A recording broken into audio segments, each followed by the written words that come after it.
This story is titled, "My Sister Ruined My Graduation by Announcing Her Pregnancy," then whispered, "This is what success looks like, sis." I hugged her and smiled. 5 years later, she's begging me for a job. At my company, I scheduled her interview in the same auditorium where she stole my spotlight. Let me paint you a picture. Me at 22, graduating summa cum laude with a double major in business and computer science, the first person in my family to even attend college, let alone graduate with honors. Meanwhile, my sister Amber, 26F, had spent the last decade being my parents' golden child despite accomplishing approximately nothing beyond looking pretty and marrying rich. Or so we all thought. I should have seen it coming. Growing up, Amber had this particular talent for turning any celebration that wasn't about her into one that suddenly was. My 16th birthday? She brought her new boyfriend and announced they were moving in together. Our dad's retirement party? She showed up in a white dress that was basically a wedding gown. You know the type. The graduation ceremony itself was actually perfect. I didn't trip on stage, my recurring nightmare for weeks. My name was pronounced correctly, a miracle, and I spotted my parents in the crowd looking so proud I thought my dad might actually cry. For once in my life, everything was going exactly as planned. Until this small family dinner afterward. Mom had reserved a private room at my favorite Italian restaurant. Breadsticks, graduation gifts wrapped in shiny paper, and actual champagne because this is what adults drink when they celebrate success. Emma. Dad had even invited my favorite professor to join us. I was floating on cloud nine. Amber arrived 40 minutes late with her husband Jake in tow. She'd already texted that they'd hit traffic on a Saturday afternoon in our small town with exactly 3 stoplights. But whatever. I hugged her, genuinely happy to see my sister despite everything. "You look amazing," I told her, noticing she'd done something different with her hair. She smiled that smile. You know the one. The "I know something you don't know" smile that made my stomach drop slightly. We ordered food. My parents gave speeches that made me blush and tear up. And then Dad asked if I wanted to say a few words about my future plans. I stood up, notes ready on my phone about the tech startup I was joining and my 5-year plan. Actually, Amber's voice cut through the room like a knife through tiramisu. "Jake, and I have an announcement first." My mother's face lit up immediately. Dad froze mid-sip of his wine. "We're pregnant." Amber squealed, Jake beaming beside her. 12 weeks along. Cue the chaos.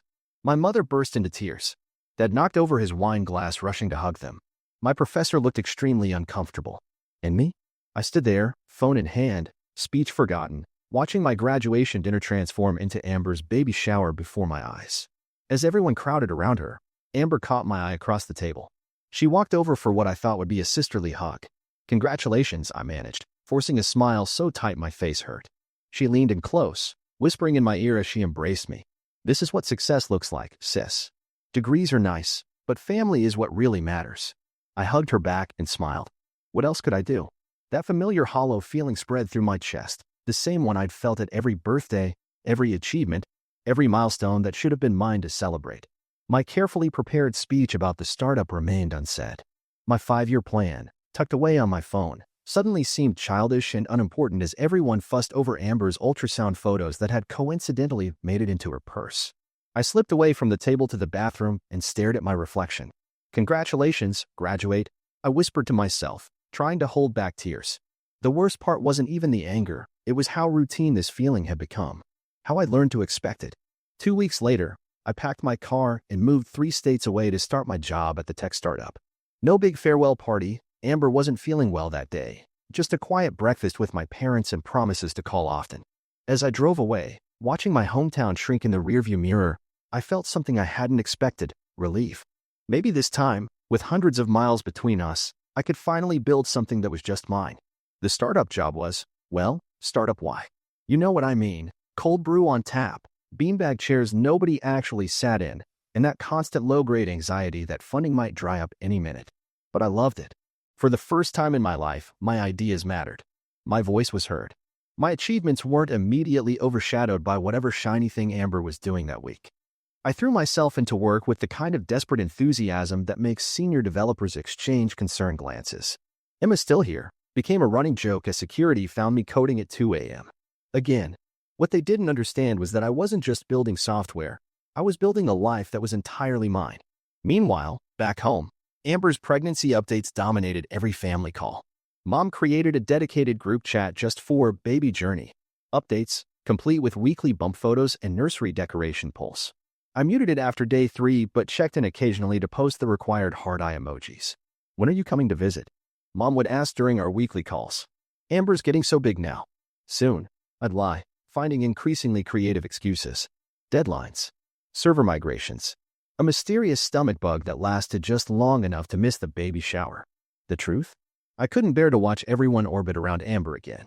Call it self-preservation or cowardice, either way, I stayed away. Then came the 3 a.m. call 6 months into my new job. It's a girl. Dad's voice was thick with emotion. 7 pounds, 4 ounces. They named her Olivia. I felt something. Not quite happiness, not quite envy. Something complicated that twisted in my chest as I stared at the ceiling of my studio apartment. That's wonderful, I said, and meant it, mostly. Send pictures. The photos arrived minutes later. Amber looking exhausted but radiant. Jake cutting the cord. My parents holding their first grandchild with expressions of pure joy I'd never seen directed at any of my accomplishments. And tiny Olivia, red-faced and wrinkled, completely innocent in all of this. I fell in love with her instantly, and hated myself a little for the part of me that had been reluctant to. I flew home that weekend, my first trip back since graduation. Walked into the hospital room with an overpriced teddy bear and a smile that was only half-forced. There's Auntie Emma. Amber cooed, looking better than anyone had a right to look 48 hours after pushing out a human. Come meet your niece. Holding Olivia was strange. This tiny person who shared my blood but knew nothing of the complicated history between her mother and me. For a brief, bizarre moment, I wondered if this might change things. If motherhood might soften Amber's edges, create some new understanding between us. She has your nose, I said, which wasn't true but seemed like the right thing to say. God, I hope not, Amber laughed. Poor thing suffered enough. And there it was. That familiar sting. Some things never change. I stayed 3 days. Took my obligatory Auntie Emma photos for Instagram. Helped my parents assemble the crib they bought despite Jake and Amber having a fully furnished nursery at their own place. Smiled through stories of Amber's heroic labor while my mom stroked her hair. The day I left, Amber caught me alone in the kitchen. Thanks for coming, she said, sounding almost sincere. I know you're busy with your computer stuff. It's more than just, I stopped myself. What was the point? You're welcome. Olivia's beautiful. I think motherhood has really centered me, you know? She looked out the window, bouncing slightly though Olivia was asleep upstairs. Makes you realize what truly matters in life. The implication hung in the air between us. My work, my independence, my carefully constructed life, just computer stuff. Not real success. Not what truly matters. I nodded and hugged her goodbye, that familiar hollow feeling spreading through my chest again. On the flight back, somewhere over Colorado, my boss texted, "Remember that app feature you pitched last month? Board approved it. You're leading the team." I ordered a miniature champagne and toasted myself at 30,000 feet. No one watching. No one stealing my moment. Just me and my little victory and the growing realization that maybe, just maybe, I could build something meaningful after all. Fast forward 18 months. Remember that app feature I was put in charge of? Turns out users actually liked it. Like, really liked it. Like, we just got acquired by a major tech company, liked it. The buyout left me with a fancy new title, stock options that made my financial advisor giggle, and enough fuck you money to never have to pretend to care about Amber's scrapbooking phase again. I bought a loft downtown. Industrial chic, exposed brick, the kind of place where the kitchen island cost more than my parents' first house. I sent them photos. Dad said it looked drafty. Mom asked if I was sure about that neighborhood. Classic. Meanwhile, the Amber show continued in my absence. Olivia's first steps, first words, first everything documented in excruciating detail on social media and family calls. I dutifully double-tapped the photos and sent the occasional gift, overpriced organic baby clothes that probably went straight to Goodwill. Then came the 2 a.m. call that wasn't about baby milestones. Jake's leaving me. Amber sobbed into the phone. No hello, no how are you, just straight to her crisis. Some things never change. What? What? I asked, genuinely surprised. Jake had always seemed thoroughly whipped, content to orbit around Planet Amber like the rest of them. He says I'm, hiccup, sob, too focused on Olivia. Can you believe that? He's jealous of his own daughter. And now he's threatening to take the house in the divorce. I made sympathetic noises while mentally calculating the time difference. Was 2 a.m. there or here? Either way, someone was being inconsiderate, and it wasn't me. I'm so sorry, I said, because what else do you say? It gets worse, Amber continued, her voice dropping to a whisper. He cleaned out our joint account. Said his lawyer told him to. I have nothing, Emma. Nothing. I felt a strange sense of vertigo, like the universe was rebalancing itself. Amber, beautiful, golden Amber who always landed on her feet, was finally facing consequences. That's awful, I said, trying to sound appropriately horrified while a tiny, terrible part of me whispered, "Karma's a bitch, isn't it?" 3 days later, Mom called. "We've been thinking," she began, which is parent code for "you're not going to like this. Amber and Olivia need to move back home until the divorce is settled. Your old room is still available, but I waited for it. We were hoping you might help out financially, just until she gets back on her feet." I laughed, actually laughed out loud. "Mom, Amber's never been on her feet. That's the problem." "Emma," my mother sounded shocked. "Your sister is going through a terrible time, and that's somehow my responsibility because you're doing so well. That fancy job, that expensive apartment, surely you can spare something for family." The audacity was breathtaking. 26 years of watching Amber get everything while I got the leftovers, and now I was supposed to fund her soft landing? "I have a better idea," I said, surprising myself. "I'm launching my own company, spinning off from the acquisition. I could use an office manager, someone organized, good with people." Mom gasped. "You'd hire your sister?" "Oh, Emma, that's so generous." It wasn't generosity. It was, I don't know what it was. Curiosity? A savior complex? Some twisted need to finally have Amber in my orbit for once. Don't thank me yet. She'd need to relocate. And it's actual work, not a charity position. 2 weeks later, I was on a video call with Amber, explaining the role.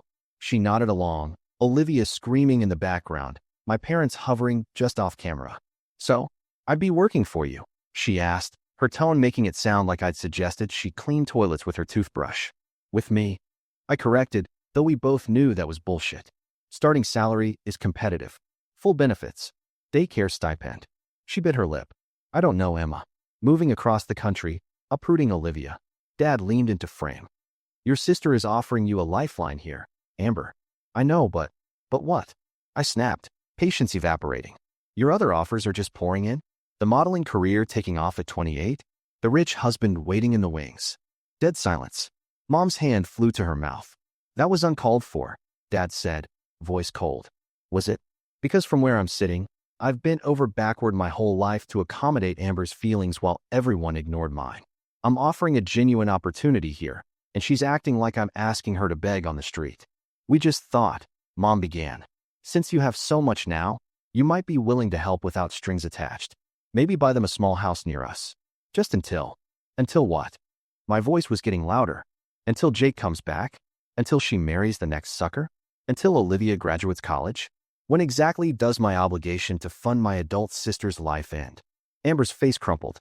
"I knew you were always jealous of me, but I never thought you'd be this cruel." I laughed so hard I nearly choked. "Jealous? Of you? The woman who's never accomplished anything on her own?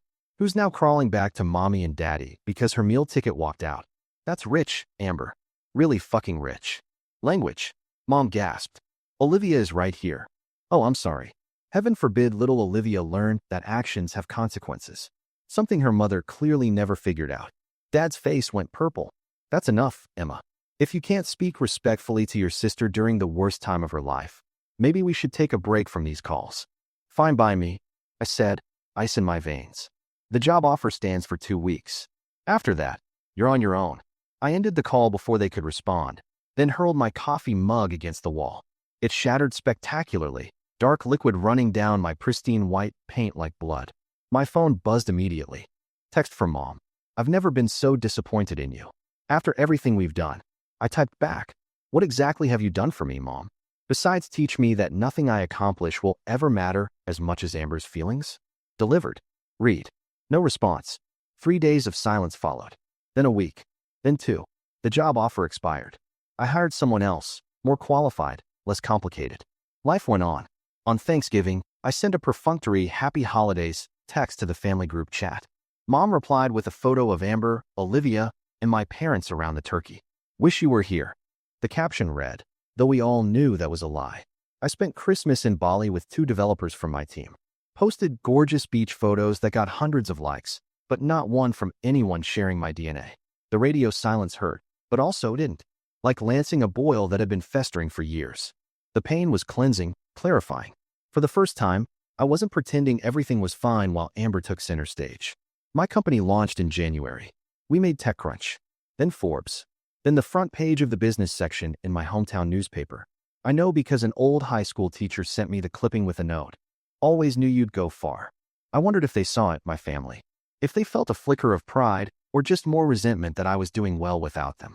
Whether Amber crumpled up the paper in disgust or if my mom secretly cut out the article and hid it in a drawer. I told myself I didn't care either way. Most days, I even believed it. 5 years is a long time when you're building an empire. Long enough to take a startup from, who are they again, to holy shit, did you see their Q3 earnings? Long enough to upgrade from my industrial loft to a penthouse with the kind of view that makes dinner guests momentarily forget how to speak. Long enough to stop checking my phone for texts from people who share my genetic material, but apparently not my area code. I won't bore you with the Silicon Valley success story montage. Let's just say there were magazine covers involved, a TED Talk that went viral for reasons beyond my exceptional choice in statement blazers, and enough zeros in my bank account to make my financial advisor stop giggling and start weeping with joy. Family-wise, radio fucking silence. My Christmas cards returned unopened. Birthday acknowledgments reduced to automated Facebook notifications from distant cousins who hadn't gotten the "Emma is dead to us" memo. I sent Olivia gifts every holiday. Educational toys designed to make her smarter than her mother, which wasn't exactly setting the bar stratospherically high. No thank you notes, no photos, no proof they weren't immediately tossed in the garbage. After year 3, I stopped sending them. The only updates I got came through the hometown gossip pipeline. Amber working at my dad's friend's insurance office. Mom retiring from teaching. Olivia starting kindergarten. Each tidbit delivered with the awkward energy of someone sharing news about the recently deceased. They're still your family, my therapist would gently remind me during our bi-weekly sessions. So are tapeworms if you eat the wrong street food, I'd reply. Doesn't mean they're good for you. Then came the call. Tuesday, 10:47 a.m. Middle of a board meeting where I was outlining our expansion strategy for Asian markets. Unknown number, but with my hometown area code. I sent it to voicemail, obviously. Who takes unknown calls in 2030? Serial killers and people who still have landlines. That's who. The voicemail notification popped up as I was explaining quarterly projections. Emma, it's Mom. Call me back. Your sister needs a job. That's it. No hello. No, how are you? No, sorry we excommunicated you like some kind of corporate Amish person. No acknowledgement of a 5-year void. Just, your sister needs a job, like she was placing an order at a drive-thru. I played it 3 times for my assistant, who agreed it deserved a spot in the Audacity Hall of Fame. Are you going to call back? She asked, refilling my coffee with the precise amount of oat milk I preferred. I'm thinking about it, I said, which was true. I was thinking about how satisfying it would be to send back a text. New phone. Who dis? But curiosity is a hell of a drug. What desperate straits had driven Amber, and by extension my parents, to breach the wall of silence? What catastrophe had befallen the golden child that required my intervention? I waited 72 hours to call back. Power move. Mom, I said when she answered. No hello from me either. 2 could play whatever twisted game this was. Emma. Her voice was exactly the same, though maybe a bit more tentative. Thank you for calling back. Mom. I examined my manicure, deliberately letting the silence stretch. She cleared her throat. I assume you got my message. Something about Amber needing employment? Funny, I could have sworn I offered her a job 5 years ago. The timing must not have been convenient. That was different. We were all emotional. Emotional. My laugh could have frozen mercury. Is that what we're calling it? I heard her take a deep breath. Emma, please. Amber's really struggling. The insurance office closed down, and with Olivia's medical bills. Medical bills? Damn my involuntary concern. Asthma. Nothing life-threatening, but the treatments aren't cheap. And with Jake still refusing to pay proper child support. Of course he wasn't. Probably learned his lesson about joint bank accounts. So what exactly are you asking? I already knew, but I wanted to hear her say it. Your company. I read you're expanding. Opening a branch near Chicago? That's only 3 hours from us. I said nothing. Let her work for it. Amber's got experience now. Office management, client relations. She could. You could. I could what, Mom? Hire my estranged sister who's never shown the slightest interest in technology beyond taking selfies? The sister you all chose over me? The one who called me cruel and jealous for not buying her a house. People change, Emma. Her voice hardened. Though clearly not you. The minute you got some money, you forgot where you came from. Who you came from. I laughed so hard my assistant poked her head in to check if I was okay. That's rich coming from the woman who didn't speak to me for 5 years because I wouldn't bankroll her favorite child's life choices. But sure, I'm the one who forgot family. Silence. Then, will you at least talk to her? I should have said no. Should have ended this toxic cycle once and for all. Instead, I heard myself say, fine. One meeting. But not in Chicago. Where then? A slow, vicious smile spread across my face as an idea formed. Petty, theatrical, and absolutely perfect. Remember Giovanni's? The restaurant where we had my graduation dinner? Where Amber announced her pregnancy. Tell her to meet me there. Next Friday. Noon sharp. But that's... Take it or leave it, Mom. She took it. Giovanni's hadn't changed a bit. Same faux Tuscan decor, same overly enthusiastic staff, same private back room where my graduation dinner had imploded all those years ago. I booked it deliberately, of course. I'm nothing if not committed to narrative symmetry. I arrived 30 minutes early, partly because punctuality is a power move and partly because I needed time to absorb the strange emotional vertigo of being back in this space. The hostess recognized me from the magazine covers, a reality I'm still not entirely used to, and showed me to my table with a reverence usually reserved for minor royalty. Can I get you anything while you wait? She asked. I was darting to my designer watch that cost more than her car. Just sparkling water for now, I replied. My guest, and I will order when she arrives. If she arrives, I thought. Part of me wondered if Amber would chicken out. The other part knew desperation was a hell of a motivator. As I sat there, thumb absently tracing the water ring my champagne glass had left on this very table 5 years ago, metaphorically speaking. I'm sure they'd changed the tablecloth since then. I had a moment of stunning clarity. If Amber hadn't hijacked my graduation dinner with her pregnancy announcement, if she hadn't whispered those cutting words in my ear, would I have become who I am today? The truth hit like a slap. Probably not. That night, that humiliation had been rocket fuel. Every late night at the office, every risky business decision, every time I'd pushed beyond comfortable success into genuine empire building.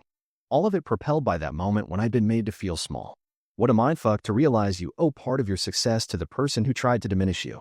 The door opened at 12:03 p.m. Amber, still beautiful, though in a more subdued way now, stood scanning the restaurant. Her hair was different, shorter and less blonde. Her clothes were from last season's mall collections rather than the boutiques she used to frequent. But the most striking difference was in her posture, slightly hunched, uncertain, like someone had let the air out of her. Our eyes met. She hesitated, then walked over with a smile that didn't quite reach her eyes. Emma, she said, leaning in for an awkward half-hug. I didn't fully reciprocate. You look, well, success suits you. Thanks, I replied, gesturing for her to sit. You look well too. First lie of the meeting. She looked tired, worn down, like life had been using her as a doormat for a while now. This place, she said, glancing around. Bit on the nose, isn't it? I shrugged. I thought it would be. Poetic. A waiter appeared, and we went through the motions of ordering me a simple salad I probably wouldn't eat, her the most expensive pasta on the menu. Old habits. How's Olivia? I asked once we were alone again, because despite everything, I did wonder about my niece. Something genuine flickered across Amber's face. Amazing. Smart as a whip. Loves science, actually. Always asking how things work. Takes after her aunt. I couldn't help saying. Amber's smile faltered. Maybe she does. Silence stretched between us, thick with 5 years of unspoken words. So, I finally said, Mom mentioned you need a job. Amber flinched slightly at the directness. Yes. The insurance office where I was working closed down. Economic downturn. You know how it is. I didn't, actually. My company had weathered the recent recession like a battleship, but I kept that to myself. And what exactly do you think you could do for my company? I asked, keeping my tone professionally neutral. She pulled out a folder, an actual physical folder, how quaint, and slid it across the table. I've prepared a resume. I have 5 years of office management experience now. Client relations, scheduling, basic accounting. I didn't open it. My company develops cutting-edge AI applications for healthcare systems, Amber. We don't need basic anything. Her cheeks flushed. I know I don't have your technical skills, but I'm a quick learner. And I'm good with people. Are you? I interrupted. Because I remember differently. I remember someone who was good at taking center stage, not necessarily connecting with others. That's not fair, she said, voice dropping. People change. Do they? Because from where I'm sitting, nothing's changed. You need something. So suddenly I exist again. 5 years of silence, and now here we are. Same restaurant, same dynamic. You needing, me providing. Our salads arrived. Neither of us touched them. I made mistakes, Amber admitted, staring at her plate. We all did. But this isn't just about me. Olivia needs it. Don't. I cut her off. Don't use your daughter as leverage. It's beneath even you. Her eyes flashed with momentary anger, a glimpse of the old Amber. What do you want from me, Emma? An apology? Fine. I'm sorry. I'm sorry I announced my pregnancy at your graduation dinner. I'm sorry I wasn't supportive enough of your career. I'm sorry we cut you off when you wouldn't help us. Is that what you need to hear? I leaned back, studying her. What I need is to understand why. Why did you always need to steal my moments? Why did you whisper, "This is what success looks like," in my ear that night? Do you even remember saying that? Amber looked genuinely confused. I said that. You did. Right after announcing your pregnancy at my graduation dinner. You hugged me and whispered it in my ear. She closed her eyes briefly. God, I was such a bitch back then. I don't even remember saying it, but it sounds like something I would have done. But why? I pressed. What were you so afraid of? She looked startled by the question. Afraid? Yes, afraid. People don't try to diminish others unless they're afraid of being overshadowed themselves. Amber stared at her water glass for a long moment. You were always the smart one, she finally said, so quietly I almost missed it. Mom and Dad were so proud of you. College, honors, big career plans. I was the pretty one with no real skills. Pregnancy was. It was something I could do that you couldn't.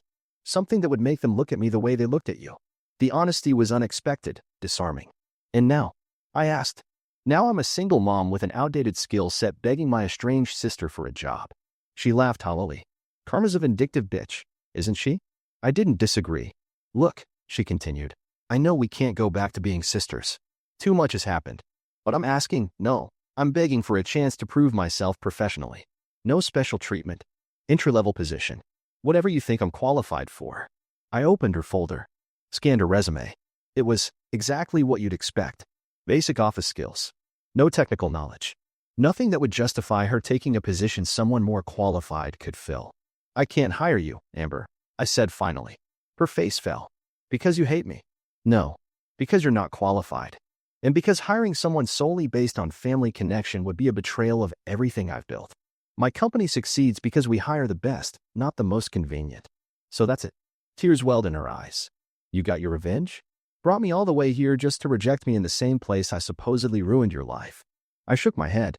This isn't about revenge. If it were, I wouldn't have shown up at all. This is about boundaries. Something our family never understood. What am I supposed to tell Mom and Dad? Olivia. The truth. That I run a tech company that requires tech skills. That I cannot and will not compromise my business to soothe family guilt. I pulled out my checkbook. Yes, I still have one for occasions exactly like this. But I'm not heartless. I wrote a check, an amount that would cover Amber's expenses for 6 months. Enough time to retrain for something viable if she was serious. I don't want your charity, she said, but her eyes lingered on the check. It's not charity. It's a one-time investment in my niece's future. Take it, get some actual qualifications, and then we can talk about a job. She hesitated, then took the check. You really have changed. We both have, I replied, just in different directions. As we walked out of Giovanni's, I felt lighter somehow. Not happy, exactly, but resolved. The symmetry was complete. The cycle broken. Will you at least come see Olivia sometime? Amber asked as we reached the sidewalk. She should know her aunt. Maybe someday, I said, not committing to anything. Take care of yourself, Amber. My phone buzzed before I even reached my car. Mom, did you hire her? I didn't respond. Another buzz. Emma, answer me. Amber says you turned her down. After everything, you couldn't do this one thing for family? Then Dad, your mother is in tears. How could you be so heartless? The messages continued all afternoon. Guilt trips. Accusations. Emotional manipulation wrapped in family obligation. I didn't reply to any of them. Instead, I blocked their numbers, one by one. Then I called my assistant to book a flight back to my real life. As the plane took off, I looked down at the shrinking town below, the place that had shaped me, wounded me, and ultimately, freed me by letting me go. The family that had chosen Amber over me again and again had made their choice. And finally, decisively, I was making mine. Some people say success is the best revenge. They're wrong. The best revenge is realizing you don't need revenge at all, just the clarity to walk away from those who never saw your worth in the first place.